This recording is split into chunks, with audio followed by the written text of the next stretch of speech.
Gang Hang. Good morning. It's been a couple weeks, but we're back with Gang Hang. My name's Matt Baum. I'm the internet's Joe Patrick. There he is, right on time. And we are the Two-Headed Nerd. We got a show. Talk about comic books. And on Saturdays, we talk to you nerds. Welcome to the Gang Hang. All kinds of stuff happened this week. We got Creature Commandos. We got Star Wars Skeleton Crew. We got the end of Superman and Lois. Is that what it's called? Right? I constantly want to say Lois and Clark. That's where I go every time. I apologize. Different show. Yeah. More DC All-In books. I'd like to do an X-Men check-in. There was some talk on that. Like, what are we still reading from the relaunch? But let's kick off with Star Wars. That was the first one to drop. Who watched Skeleton Crew? What do we think? Are we happy with this? I haven't seen it. I have not either. You had one job, Joe. You had one job. I mean, come on. No, I had multiple jobs, Matt. In fact, I have one actual job. Oh, please. And then a billion other shows that needed to be watched. Same here. No, I mean, it's fine. It's brand new, so we're not doing spoilers anymore. No. I haven't gotten around to it. It is fun. It's fun. Consensus is it's Goonies in space. Right? Yes. Yeah, exactly. I fought it at first because it is intensely cute, but by the end, it totally won me over. And there is no barrier for entry. This is just Star Wars, the story that happens to take place in the Star Wars galaxy. Don't worry about it. So even Casey's like, I'm on board. This is good. I don't need to know anything other than, yeah, there are Jedis and Sith, and some characters are aware of that. That's it. That's all you got to know. No BS. You don't have to watch Rebels or anything.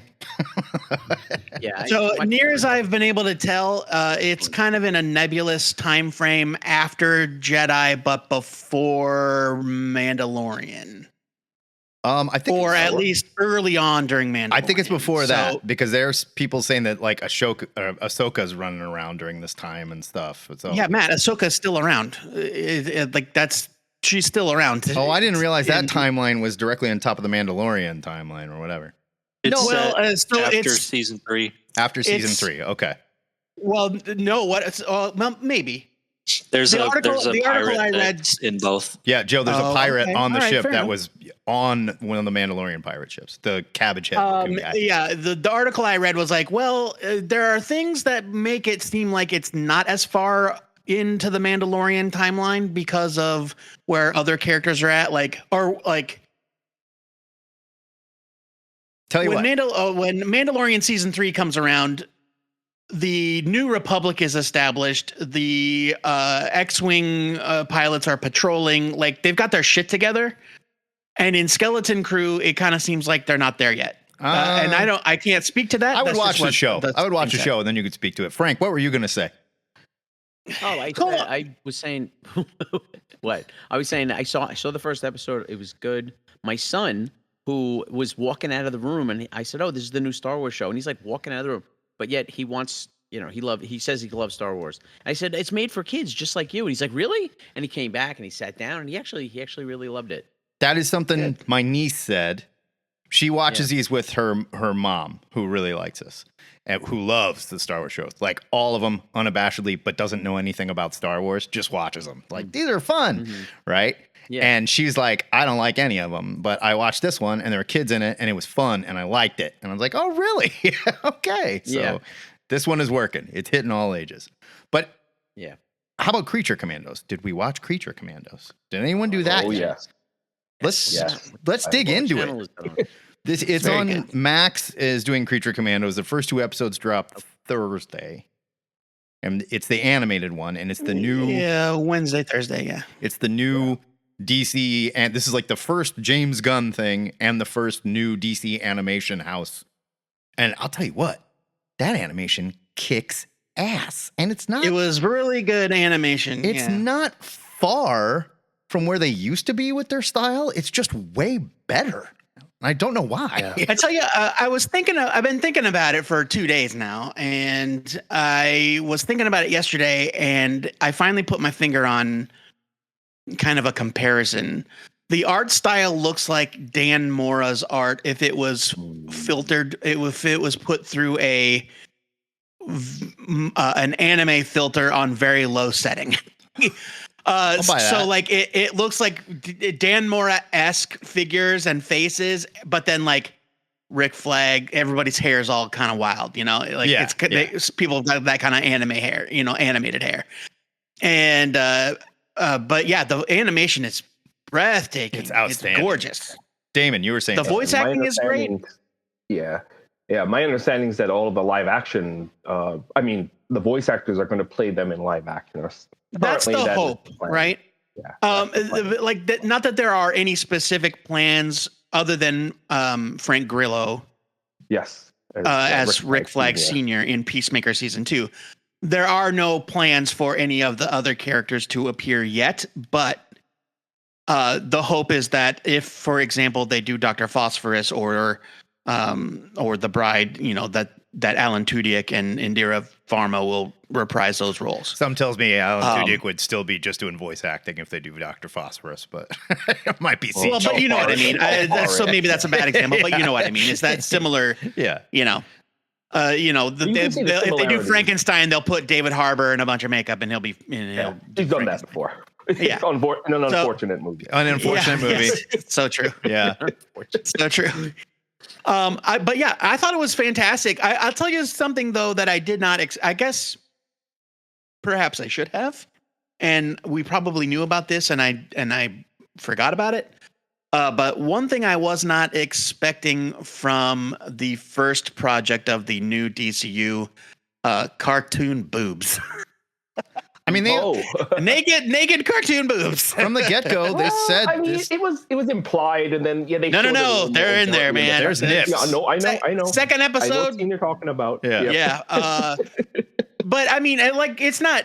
It's James Gunn. It's James Gunn's Suicide Squad with monsters. Like, what were you expecting? We all saw the Suicide Squad as rated R. But it was also always billed as like this is an adult, like mature. No, and I know that. It's just I was like, oh God, I forgot. The first episode was like implied, and the second one was like, yeah, they're just going for it. Yeah, right. Yeah. All right. Quick question. Frank. Yeah, Frank. I haven't seen it now. I just went. It's just kind of a little side trip here. Twilight of the Gods. Has anyone watched this yet? Twilight of the Gods? Yeah, I don't know what that is. It's an animated thing, and it's from Zack Snyder. It's basically this woman who's comes from a giant family. It's animated. Thor she meets this guy. She's normal size. She's human size. She meets this guy. He's the king of his tribe, and they get married, and they're going to get married in her homeland. And Thor shows up and kills everybody except for her and the husband. They manage to escape, and then she decides that she's going to kill Thor. I'm like 4 episodes in. It's actually pretty good. It's, as you would expect, a little extreme because of who made it. But yeah, it's real strange and kind of not even bizarre, aware of it, honestly. Check it. It's on. I've seen the trailer, Frank. Actually, now that you said that, the premise, I'm like, okay, now this makes a little sense. I did see that trailer. I didn't watch an episode. Absolutely worth watching. But the animation style is very interesting. It's almost like, it's almost like cut paper come to life. But nicer, but nicer than South Park. It's actually surprisingly refined for like that's not true. Zack Snyder does like his quote unquote style type of shot, so I guess it kind of makes sense that I think Zack Snyder is a very talented stylized director and a terrible story writer. Like he's a very talented film director. Just you need to dial it back and get some help. That's all, man. He doesn't know subtlety. Unfortunately, George Lucas. We all agree. George Lucas, very talented idea guy. Please don't let him write the script. That's all we ask. Like when Irving Kershner does it, it's great. It's lost in most of his work. Yeah. But it kind of reminded me, while you guys talking about this, I'm like, oh yeah, this Twilight of the God show is kind of along the same vein because it's absolutely an adult. It's an adult thing. It's not for kids at all. I think it's what's that on, Frank? Twilight of the Gods. What's it on? Netflix. Yeah, it's on Netflix. Yeah, I saw that trailer directly on it too because I had it in the tab. It was like, now I know what Frank's talking about. I think it's cool that we're going for adult animation, and I think it's cool that DC is leading on because, like, look, they know who they're preaching to, right? Creature Commandos is not going to be for little kids. It's just not. They're not going to care. Adult animation's been around for a long time. Sure, but I mean, I'm not saying it hasn't. I'm saying we're investing in it in major ways right now. Huge projects. Yeah. Well, the one interesting thing I gotta say about the show, and this is just off the bat. So apparently, this is small spoiler. So it looks like Peacemaker is like that whole universe, the Suicide Squad. It's in there. Yeah, it's in there. So this is what James Gunn said. Basically, everything in Peacemaker season 1, except for JSA, the cameo by the Justice League in the last episode, and probably the mention of the JSA, the JLA rather, where they showed up and tried to recruit Shazam, the same people that run that work for Peacemaker and shit. Yeah. Well, right. Didn't like happen. Economos. Steve Agee shows up. Didn't happen. To talk to shit. Like, no. So a Peacemaker minus the Justice League scene, and then the Suicide Squad, obviously. But I think it might just be Suicide Squad are going to be considered canon 2, because they mentioned Project Starfish and stuff like that, and Weasel is there. 1,000%. The Suicide Squad. Yeah, but what I'm saying, not Suicide Squad. Not the first one. Not horrible. Not David Ayer's. So Suicide Squad 2, if you'd rather. But when Project Starfish. But when Jared Leto shows up, that'll blow everything out of the water. We'll be like, oh shit. That's the Joker. But I got a little charged because after the first episode where they did the this season on Creature Commandos, they did scenes from throughout the 7 episodes, and one of them, yes, it's a nightmare vision, but you actually see Superman. Yeah, they're in there, man. Clayface is in there. Yeah. Cersei is in the first episode. Cersei is the villain. We've already got. Yeah, they're going for it right off the bat. The thing with the Cersei showing up. And they go straight, the news are they're like, Amazons are attacking, and they go straight to the news, and it's just men's activists, and it's like, a whole island full of women, huh? Sounds sexist. The men's rights. That was great. Revolutionary. And then she just snaps her hand, and they're all working for her now, and watching her drink beer and eat wings. Yeah. She is basically their e-girl. They're spawning over. Yeah, totally. You're like, oh my god. No, it's great. She understands us. Part of me, I know that they can't because that's not the characters that they needed for this. Gunn needed for the story, but part of me was just you're gonna start off with this Eastern Bloc Craplakistan nation. Why isn't it Markovia? Why isn't it Markovia? Where's Geoforce? Is it not Markovia because DC's Frankenstein is not from Markovia? I understand. Yeah, I'm just saying. No, I'm asking. I'm legit asking. No. He's not from Markovia. There's more than one country like that. Even on DC's Earth. Yeah.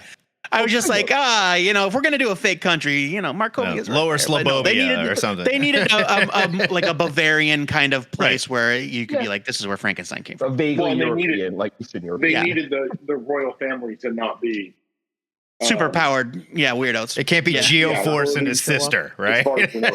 Yeah. By the way, this is a question: is Dimitri Red Rocket?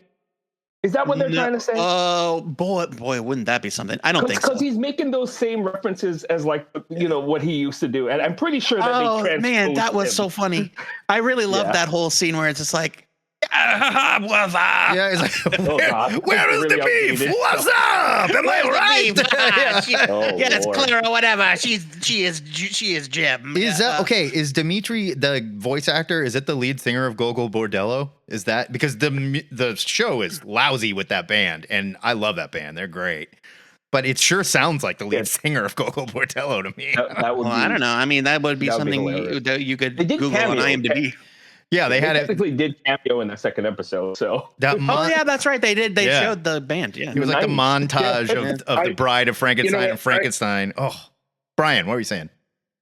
Yeah, no, I speaking of the music, I am not familiar with any of that music. The music is so unique and in indie, unknown basically. That my wife was like, "Are these fake songs? Like, No. did he make these songs up? Because they could be, like you know, we know he likes writing, that whole Guardians Christmas thing. Like, sure, he's into that, you know. But knowing that it's, I looked at, he put a whole playlist on Spotify. I looked it up afterwards, and you can see all the songs. And I really appreciate not having the same 200 song needle drop stuff. Absolutely. Like every scene was accented by some crazy European sounding music, which is like exactly what you want. You don't want some honky tonk music playing over. I don't need Hot to Go playing while the bride and and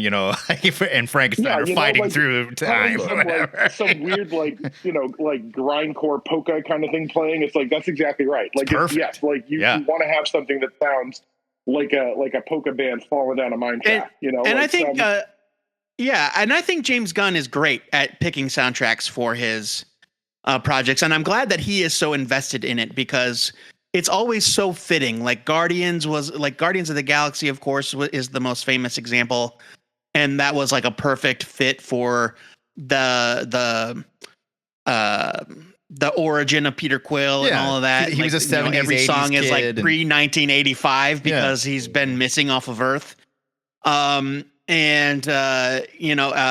Peacemaker was all just like fucking crotch rock. Because that's what he's into. Just like awful, heavy, awful metal. I mean, it was hair metal. It was hair metal. It wasn't crotch. Yeah, hair metal. Yes, exactly. Come on. Yeah. We didn't have like puddle of mud in there. And I still like hum Wigwam to myself all the freaking time. It's also my playlist permanently. Like, I love that song, man. I love it, and I'd never heard of them before that show came out. I do love that. So yeah, of course, Creature Commandos soundtrack, perfect. Gunn doesn't just go for like the needle drop thing though, and he's not the first to do it, obviously, but it's like that full on.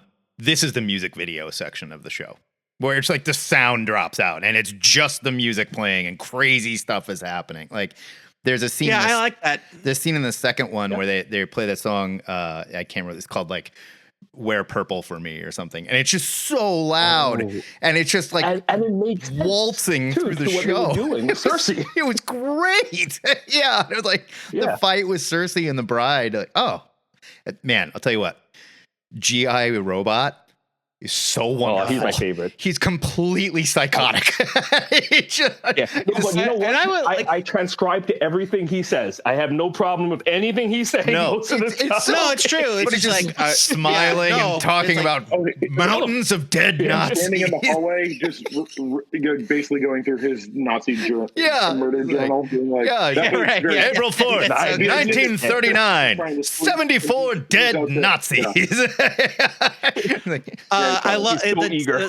I'm very excited because the teaser for next week's shows Flag confirming, wink, wink. Yeah, robot. These are all Nazis. Go for it. And he like, so happy. Like the joy. He's a robot, guys.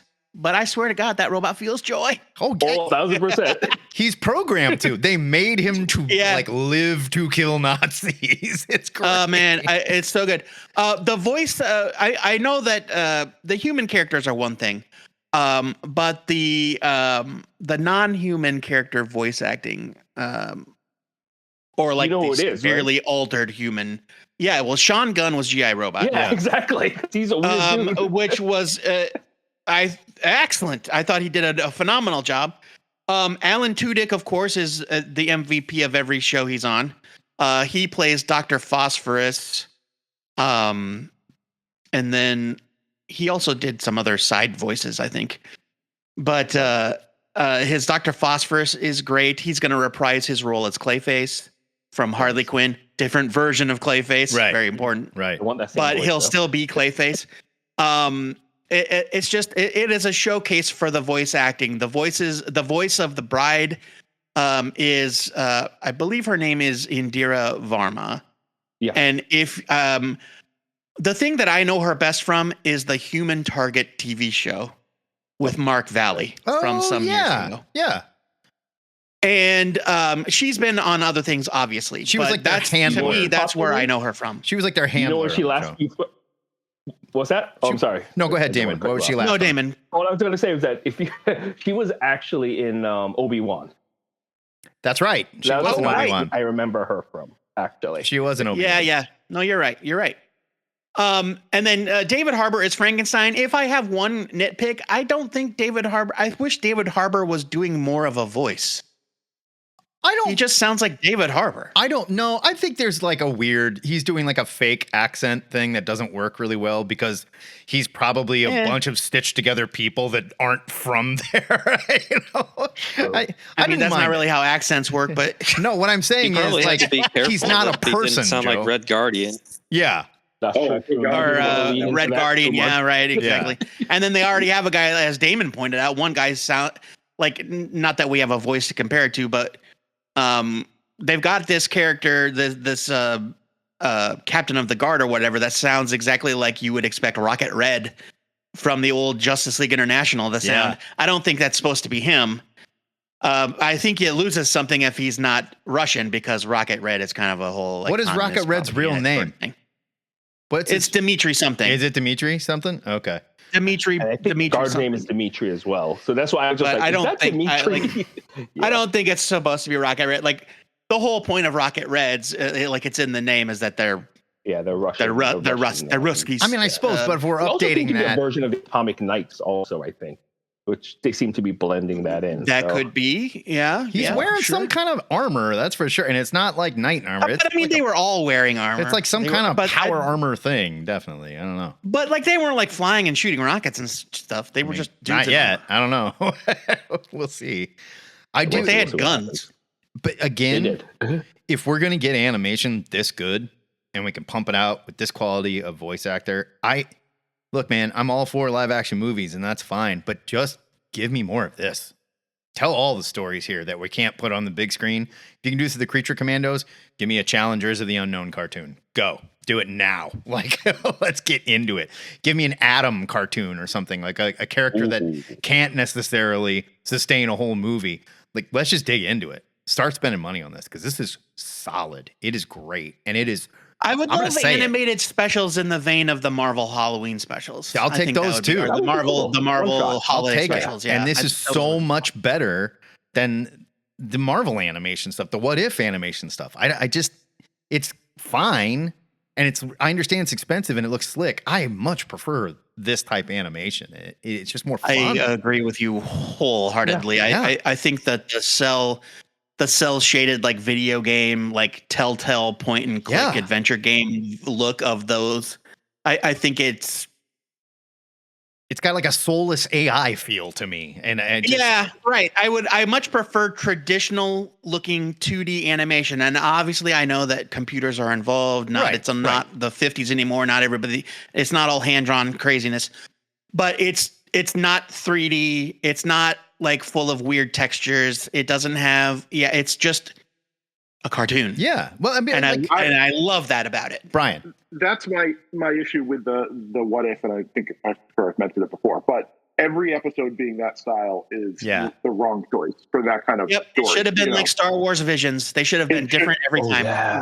Cool, because you're telling, the weight, if you wanted to do the Black Panther is Guardians of the Galaxy thing, T'Challa is what Star-Lord in that style, fine, but then you do that with the Doctor Strange zombie thing, like just you lose something. Like it's like having the same penciler draw every story when it's not the appropriate. You, like put Kelly Jones in there to do your horror story, like do a different style. How cool would it been if like the Doctor Strange story had kind of looked like Steve Ditko? The Marvel Zombies one had looked sort of like Sean Phillips or Bernie Wrightson. It's like you've got this source material, guys.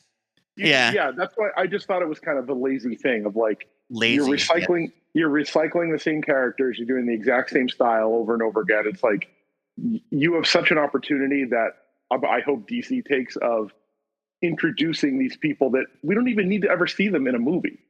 That's exactly what I'm saying. Yeah, right. Like do the work, put out an 8-episode season where it's, 8 different 45-minute long cartoons. Right. You know, that they tell a complete story and you're done. And maybe they cross over in episode 7 and 8, you know, like a team up kind of thing. But like do something interesting rather than 6-episode Hawk World by Jenny Tarkovsky. Let's go.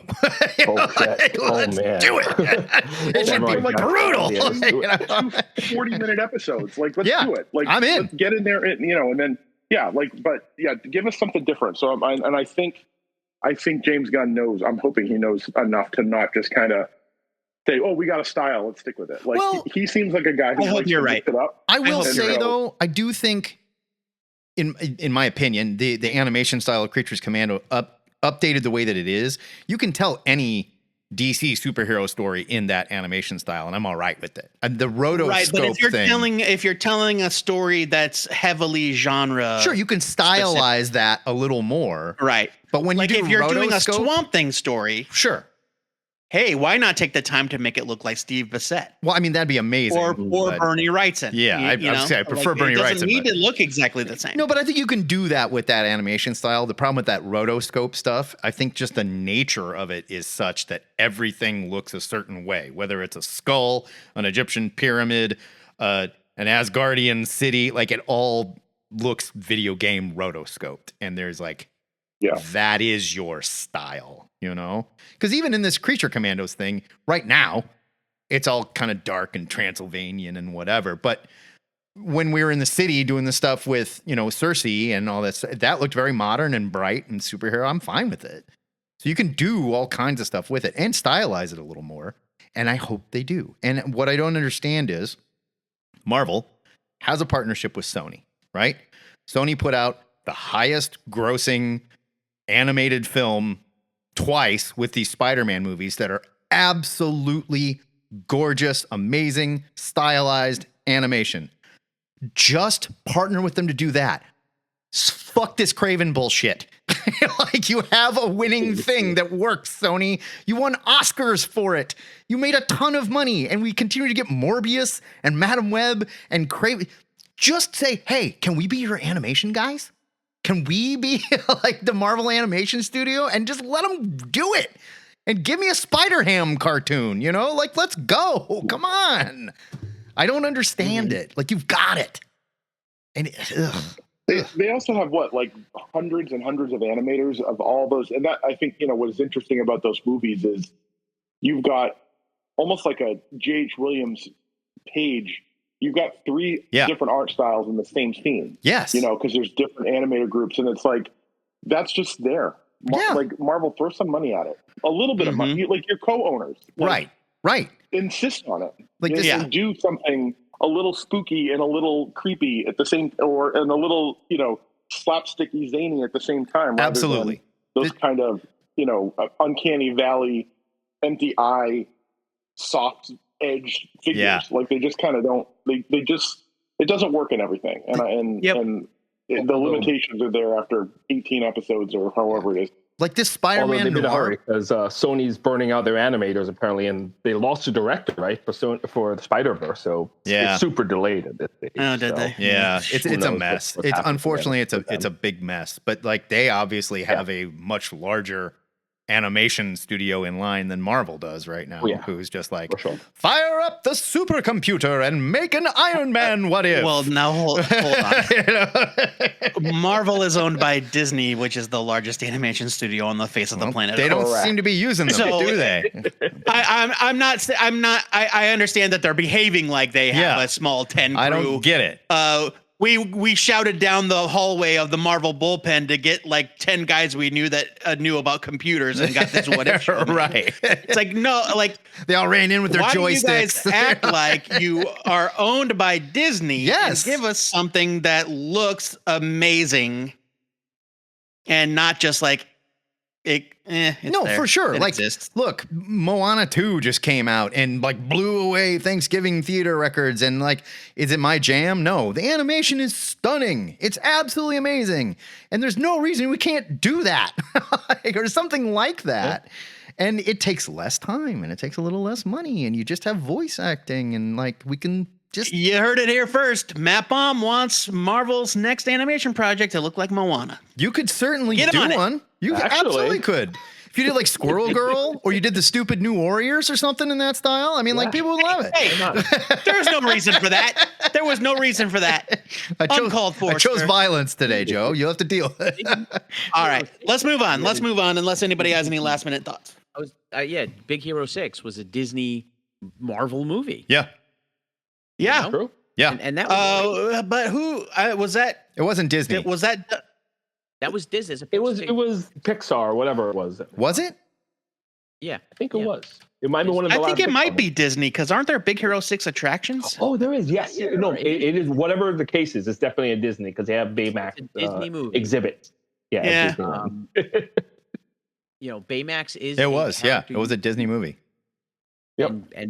And buy a stuffy of, Based on Big Hero 6 by Man of Action. So again, just like making that money, Joe Casey. Good for you, man. Yeah. Well, I mean, Big Hero 6 the comic is so different than Big Hero 6 the cartoon. It's a completely different thing. Sure. Look, if you guys have not ever seen the Big Hero 6 comic book, you don't have to read it. Don't worry about it. I know that you have this image in your mind of what Baymax is.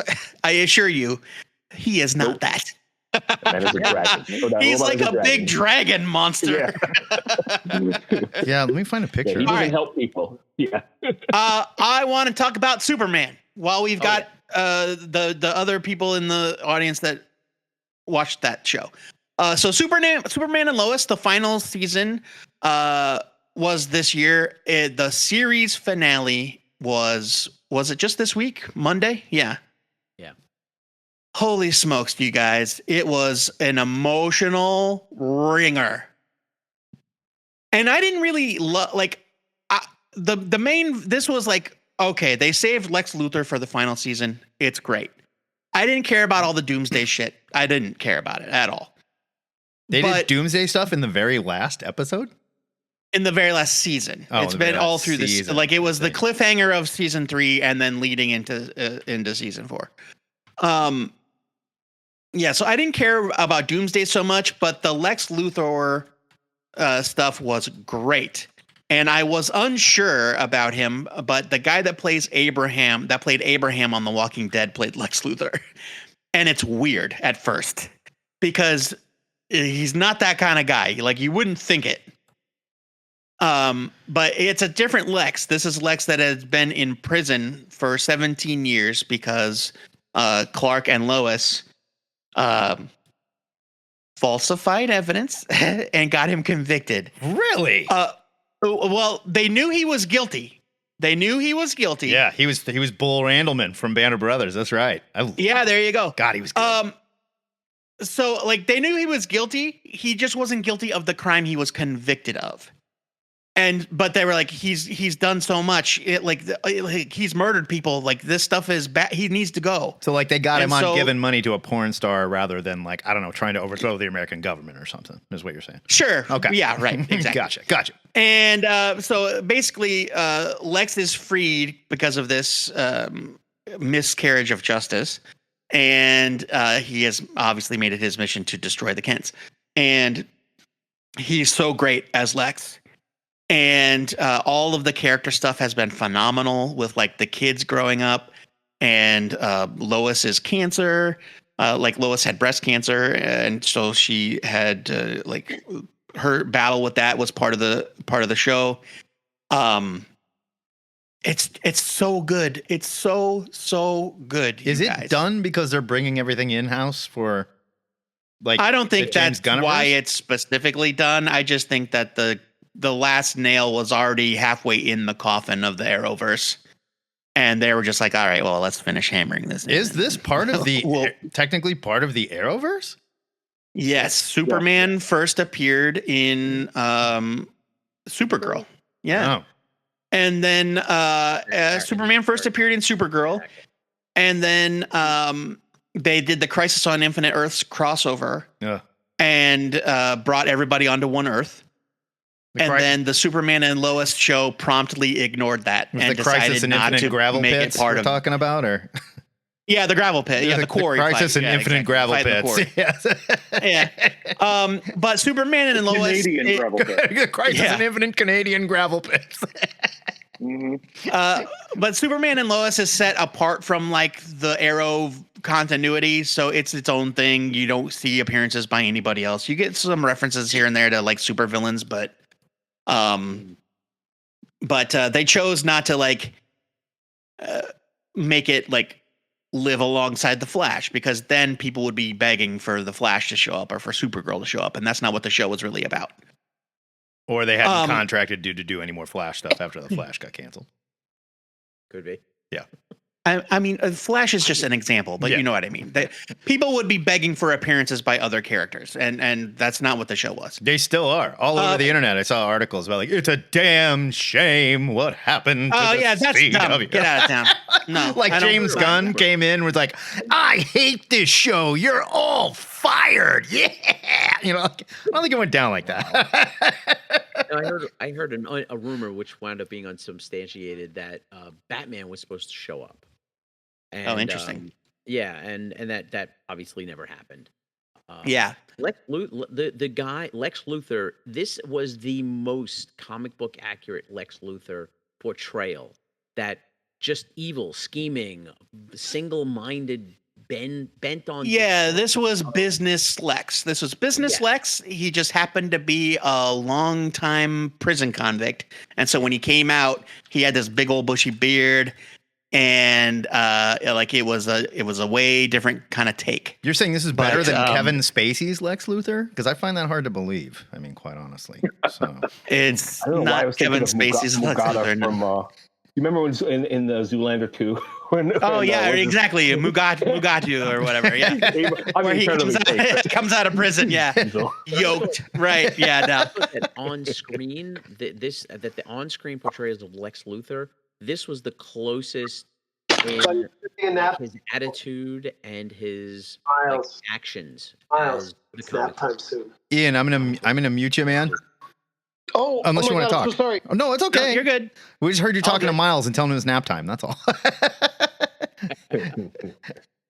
I mean, I think that's probably correct, Frank. Even though character wise, he was in a way different place. I think the spirit of the character is the closest we've ever gotten to the modern comic book Lex. This was literally.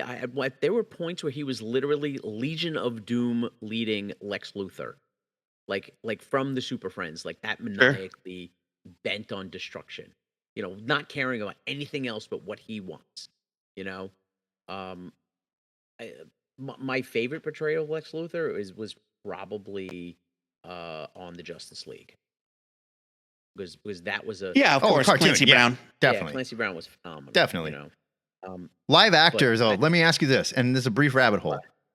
Is there any other villain that's had more bad portrayals than Lex Luthor, and not just by number? I mean, like, no, I don't think so. Well, now, I mean, there haven't been. That many live action Lex Luthors. Yeah, but Hackman was good. Spacey, Jesse Eisenberg. Oh well, sure. Jesse Eisenberg. And then we've got 3 TV shows he's been on and with different Lexes. John Cryer from the Arrowverse. Yeah, I mean, like, but he was good. Look, John Cryer was a great Lex Luthor. I think Smallville Lex That's not a joke. Smallville Lex Luthor, whoever that dude, Michael, whatever his name was. I thought Michael Rosen. Like, he was pretty good on a bad show. He was good. Yeah. He was good on a bad show. If they had gone on and done like a spin-off with Lex now as an adult, as the comic book Lex Luthor, that I would have seen it with him. I mean, there's been like 8 live action Lex Luthors between TV and movies. Right? No. Live action. Let's see. So Hackman, Cryer, Eisenberg, well, then you got Rosenbaum. The original Lois and Clark guy that was Lex on there. This guy. I don't remember his name. Lois and Clark. That's 6. Smallville. What about you ever on Superman? Yeah, I counted Smallville, so I'm at 6. And then you've got the latest one, 7. No, I'm at 6. Okay. With all of those people. So Hackman. Right. Lois and Clark. Smallville, John Cryer, this guy, and Eisenberg. 6. Titans. Oh, was Lex Luthor on Titans? 7. It was Bang. Bosch. It was, by the way, a bearded Lex Luthor. Yeah. Bosch with the. I believe he was killed. Oh, by, you're right. Yep. That is 7. 7. I haven't seen the end of Titans. I feel like we're forgetting at least one. We might be forgetting the new guy who's going to be Luthor in the Superman. Nicholas Holt. Well, we haven't seen him yet from the X-Men. We haven't seen him yet, so we can't count him yet. But I mean, if you want to count Lex Luthor from like the Superboy syndicated show from the 90s. Absolutely counts. He was live action. He was Lex Luthor. So yeah, all right. There's your 8. There's 8. I can't think of another villain that's had this many live action appearances. Honestly, even like the Joker is only like 4, right? Yeah. Well, I mean, sure, right. But I mean, Cesar Romero and Romero, Nicholson, Jared Leto, Joaquin Phoenix, if we're counting him. Oh, okay, Lord. You got 5. That's 5 right now. I mean, he's not even really the Joker. As far counts. Is the Joker in name? Counts. He's got the makeup New on. actors. Counts. New actors playing the Joker is exponential. Yeah. Yes. Yeah. The kid from About a Boy is the new Lex Luthor. That was. Mark. That's exactly how I picture him. To this day, I'm like, that's the Gotham guy. That's right? the kid that does gangster rap to himself walking down the street from About a Boy. Yeah, ludicrous. Absolutely. Ludicrous, right? Back to Star Wars Skeleton Crew, just real quick. I had like that Leonardo DiCaprio moment where I pointed at my TV when fucking Urkel was on the show. I was like, whoa! Yes, I saw him. That's Urkel! Like, oh my God, it's him. They like zoomed in on this guy, and I was like, why do I know? That's Urkel! It just hit me. It's crazy. Weird. Weird. He's a pirate. He's a space pirate. Interesting. Oh, wow. So just to wrap up Superman and Lois, and Mark, I know that you saw it as well, and you loved it too. It's a really great show. I recommend it to all of you. It's the closest thing that has ever come to my idealized version of Superman ever, except maybe since Christopher Reeve, but that was a very pre-crisis Superman. Were the kids still a big part of the show, or did they get rid of them? Yes, the kids were a big part of the show, and I know that you don't love the kids, but the kids had some great arcs. They replaced one of the actors, and he was much better. Oh yeah. And I liked the kids. But I would have watched an entire show that was just about them having personal interactions, and if he never punched a single villain, I would have been happy. It's that good. That's how much I loved it. It's really well done. Fair enough. I agree. In the end, I just like want to kind of touch on that wrap up they did at the end of the show. I thought it was brilliant. I thought it was so like emotionally like heart-wrenching. Yeah, it was very emotionally resonant. Yeah. Those actors that they got to play the older when the boys were older. I mean, there's a great scene where you see Lois and Clark with all of their grandchildren, and I mean all of their grandchildren. There's a lot. Well, yeah, because apparently like the two boys can't stop reproducing. They're just like, they only have 2 kids. Why did they have so many babies? So many children. Yeah. They want to set up a Superman superhero. And then like part of it's like, is it like making a copy of a copy? Like, are those kids all like a quarter Superman? You have to worry or an eighth, right? Because the boys are half Superman, so they would be maybe. So I guess it would be a quarter, right? So one of them has to be a problem statistically that's going to have to be dealt with. Yeah, right. Exactly. Exactly. You can't just say like, oh, they were all sweet. The end. Nah. That's not how that works. Yeah.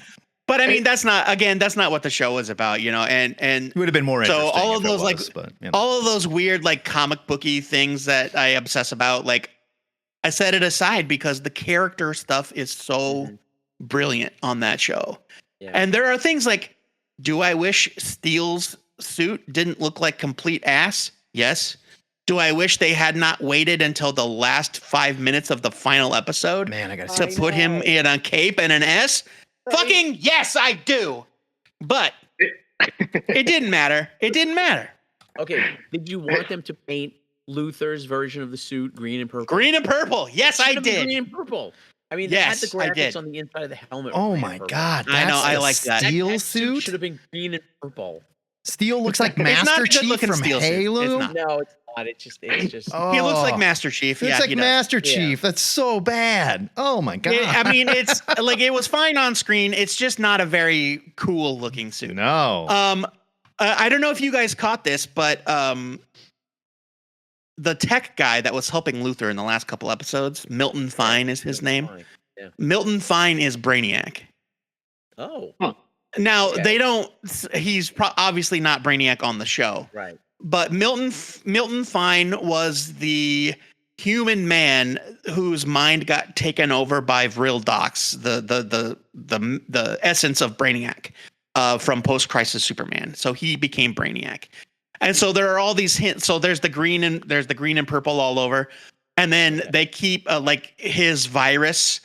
Like whenever something would happen, it would be like, "Oh no, error, we've been hacked," and it would say like B13 error. Yeah, that's Brainiac 13.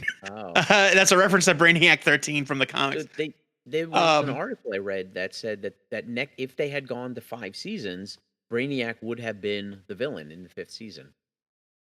Maybe it would have been him. But I think at this point they were just like, nah, we're not going to open that can of worms. I bet it would have looked really dumb. I'll take from a man who didn't watch the show. Just saying, all the stuff, all the images I'm looking at. Look, the characterization, I'm with you. These costumes aren't great. Yeah. What do you guys think? So this is maybe like a hot take, but I think that the show benefited from being cut and like being alerted at the end of the 3rd season. Okay, you have one more season to wrap it up. I agree.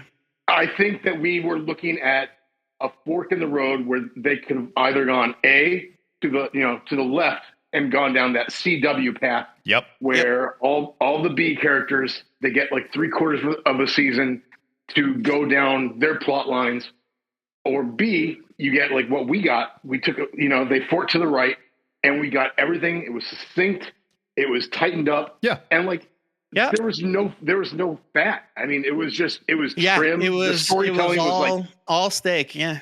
Because like next season, they would have been in a bunker with a team, and everybody on the team has powers, and like their team friends start getting powers, and like the bunker gets taken over, and like we're in the Flash again. You're right, and I agree with that 100%, Mark. And like I think that the earlier seasons of the show kind of show signs of that. Like season 2, again, character stuff above reproach, but like. The arc of season 2 is this alternate reality pyramid scheme bullshit. Right. And that's where the Bizarros came from. And I was like, I don't care about any of this at all. I think the biggest shock out of the finale this week was that they allowed Superman to die. Yeah. I'm sorry. And that's a massive spoiler. So they killed him. I mean, look, the show's not coming back. Yeah. How'd they kill? No, now I got to know. How'd they kill him? How do you kill Superman? So, at the beginning of the season, we're talking like 2nd episode. Yeah. 1st episode. Doomsday kills Superman. Like dead. He's dead. Not only does he kill Superman, but he tears Superman's heart out. I got to see how bad this Doomsday looks. And takes it pretty bad. Well, at the very end, he looks great. But early on, he looks bad. Joe, thank you for admitting it. Thank you for admitting it. I'll admit it. No, I admit it. It's not a great Doomsday. It's better than Scott Snyder's Doomsday. Bad. Oh, it's bad. It's better than Scott Snyder's Doomsday. He looks delicious. Superman's heart, takes it to Lex. He looks like he's made of candy. And in the next episode or the episode after, General Sam Lane, Lois's dad, injects himself with the stuff that Luthor used to help make Doomsday. So he goes Red Hulk. Basically. Just no. Part where they put Lane's heart into. They Superman. Put Lane's heart into Superman's body. Like he injects the super serum into his body and then sacrifices himself. Like Doomsday immediately kills him. And so, but they rush, and they get Lane's heart. They rush him all to the fortress, and hologram mom, because it's mom instead of dad in this. Like I don't know if this is gonna work, you guys. But he looks like the Rock Eater from Neverending Story. But Joe, just fast forward to this. Like basically, they put Lois Lane's dad's heart into Superman. Yep. Superman now has a human heart. The human heart has an expiration date, and they tell him like you have 28 more years before your heart conks out, which is amazing on its own. And then like that's the recap at the end of the series is like we get to see Superman growing old with Lois, and then at the end you're just like, yeah, wow, okay, they put a bow on it, and it was done really well. Although I gotta say, and I hate to say this because I'm always like critical about some of these things, but damn, did that not start feeling a little bit like the end of the Lord of the Rings, where you're like, okay, guys, come on, the wrap up was half the episode because they stopped Lex before the 30-minute mark. So yeah, they put Lane's body into Superman, and it works for him because of the super goo, but he is diminished and he continues to lose his abilities as time goes on. And then eventually he's just like he's mortal, and he ages and he dies. His heart gives out. He has a heart attack. He dies. His basically like the super part of him wears out, and he becomes human, which is why you see him like just growing old in Smallville on the patio, right? Because he's no longer super anymore.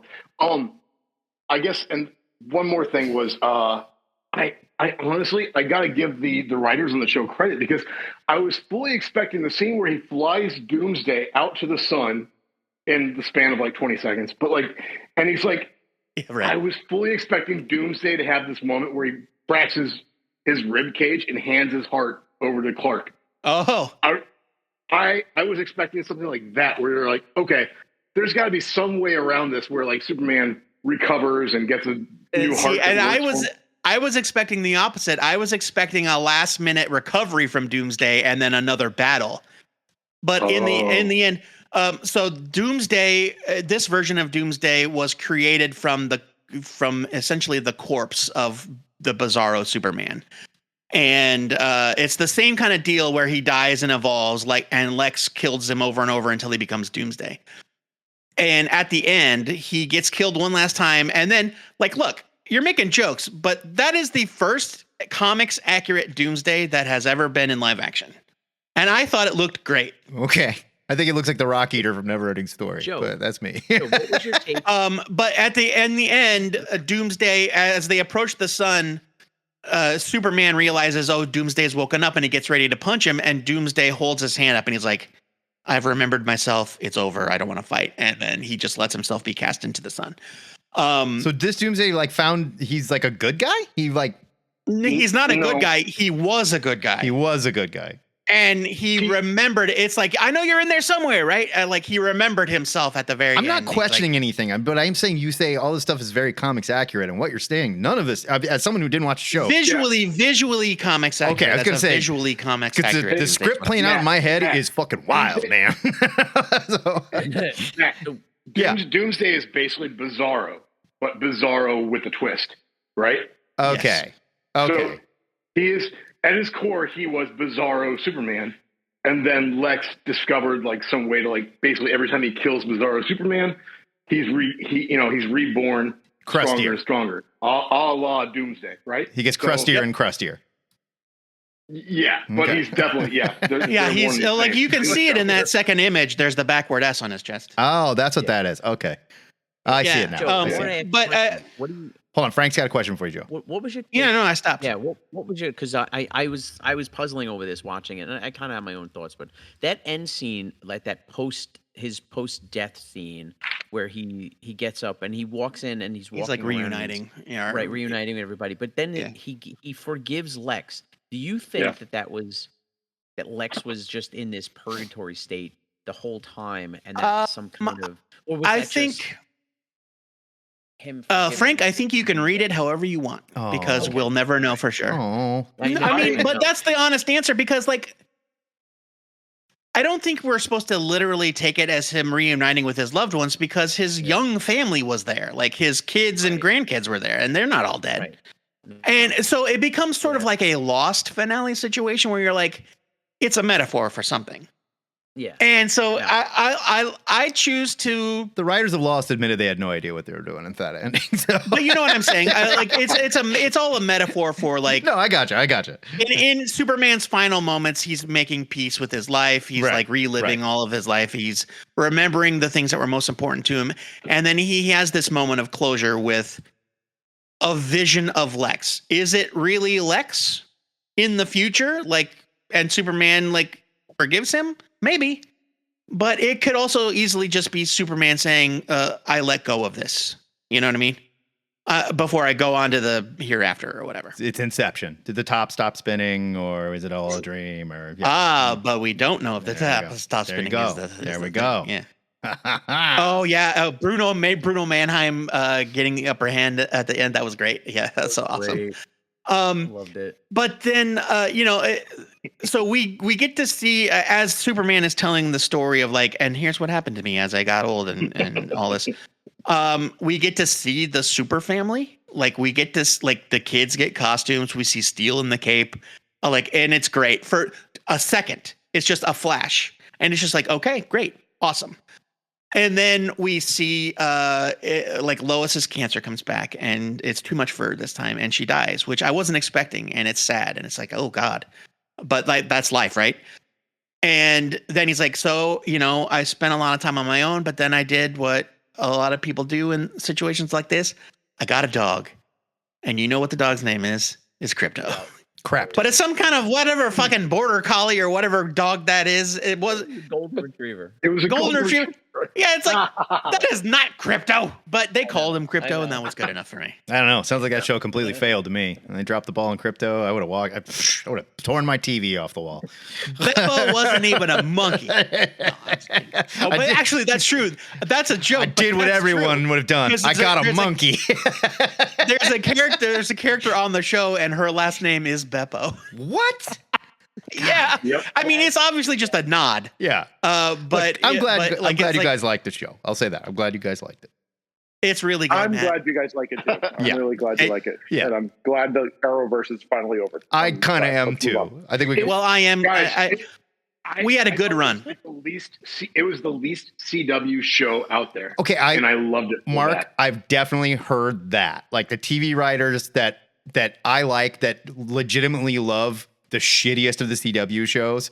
They're like, look, this one was the least of that. They did the least amount of CW stuff that they did in like Arrow and Flash and Tales of the whatever the crap that show was. Like like they did the least amount of that. So I'll give you. I think there's truth there. Yes, but. Also, they did it at the very end as we're taking the goldfish bowl and pouring it in the toilet and going, thank you. Flushing it away. But hey, it is what it is. But hey, that same week, we got a rebirth with now the Creature Commandos is the new birth of the DCU. So hey. Sure, death of the Arrowverse and birth of the DCU. And look, from the ashes. Make all the jokes about the Arrowverse you want, but And I agree it's deserved. But for a decade, the Arrowverse gave us the only versions of some of these characters that we will ever see. Greg Berlanti, man. Thank him. He's the one that did it. And he crafted a very tight universe. It didn't always work. Some of the stuff was very bad. But, I mean, look. You want a show where the Rainbow Raider shows up? Yeah, we got that. No problem. We got Wild Dog. Wild Dog. Great. Wild Dog is a main character on Arrow. It's crazy. There you go. Yeah. And Ragman, Matt Ragman. Yeah. Look, I do like Ragman. I love Ragman. Like the most weak ass looking Mr. Terrific, but that was Mr. Terrific not my Ragman, you guys. Yeah. I mean, he looked like who was Ralph Dibny? Oh no, wait. We're not talking about Ralph Dibny. Oh no. Never mind. Forget about that. Yeah, they were gonna bring him back, and then they were like, just kidding. What happened? Because the actor did some shitty stuff. Oh, that's right. Now I remember this story. Okay. That's right. Yeah, but he was about to get a code name. Like he was on the cusp of getting a code name, and they were like dancing around the elongated man.